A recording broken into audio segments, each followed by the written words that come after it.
ان احنا اعلى مصلحة ارادية في هذا البلد في الوقت الهجمة الشرسة اللي بتتعرض ليها مصر من امريكا ومن اوروبا ومن الدول العربية بهدف تركيع مصر. ما انا بقوله بعض الدول العربية، ما قلتش الدول العربية كلها ما ينفعش. وبعض الدول العربية الهدف منها تركيع مصر، والهدف منها يمكن اكبر من كده، بس ده اللي احنا شايفينه. عايزين يوصلوا مصر لانها تسلم لجميع الاوامر والتعليمات. انا بضرب مثل صغير.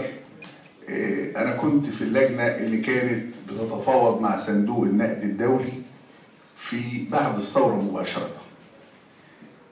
كان الدكتور سمير رضوان موجود، احنا قعدنا معاهم قعده واثنين وثلاثه، كانوا جايين بيتحايلوا ان احنا ناخد 3 مليار و2 من 10 دولار وبفايده لا تتعدى 1.2 من 10، لدرجه ان كان قاعد واحد من اللجنه قال لهم الله، طب ما تقدروش تقرضوا الافراد بالمره كمان؟ وكانوا بيتحايلوا. انما كان ليهم شروط غريبه جدا. يعني انا ما انساش اول شرط انا شخصيا اعترضت عليه اعتراض كامل، انهم عايزين من ضمن الشروط اللي هم شرطينها ان هم اللي ينتشروا في وسط الشعب المصري ويتكلموا عن نفسهم. فقلت لهم طب وانتوا على اساس ايه تنتشروا في الشعب المصري؟ انتوا ناس جايين تقدموا يد العون وبتقولوا هنديكم قرض نظير كذا ونظير، انتوا ناس بتعملوا اصلاحات في المجال الضريبي وفي الجمارك وفي الاقتصاد طب نعمل لكم الاصلاحات، انما تنتشروا انتوا ليه؟ احنا هنتكلم عنكم ونقول انتوا ناس كويسين.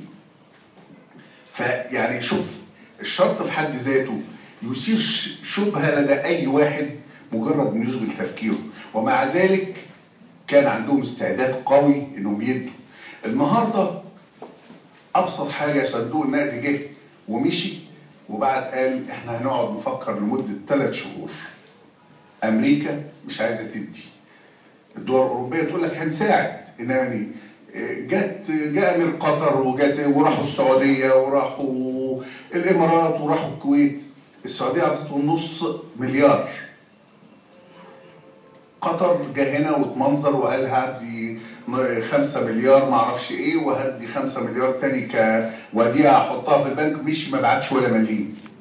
الكويت راحوها كل عطته 200 مليون دولار. الامارات عطت نص مليار تقريبا. يعني مع الاحداث اللي بتحصل مبالغ لا ينظر اليها. فاحنا البلد دلوقتي ما فيش امل غير في ايدين اولادها، هم اللي يشيلوا مصر وهم اللي يرفعوا حال مصر. انما لو تركناها وتركنا ما يحدث فيها كده بالطريقه دي، البلد فعلا هتصل الى وضع سيء جدا.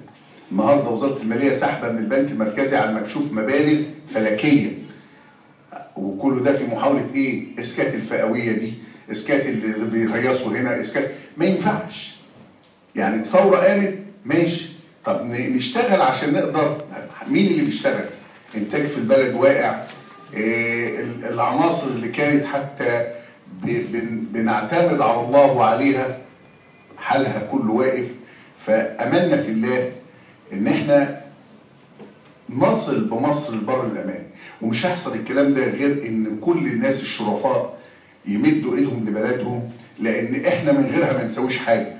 انا شخصيا بسافر بره لمده اسبوع بحس ان انا هتجن، عايز ارجع، مش قادر اكمل في اي مكان غير مصر، لان هي بلدنا اردنا او لم نرد. اللي ملوش وطن بيشتروا له وطن، واللي بيحاول يشتري وطن ما بيلاقيش وطن يشتريه. انما احنا شايفين بلدنا بتضيع مننا، وللاسف الناس كلها واقفه تتفرج.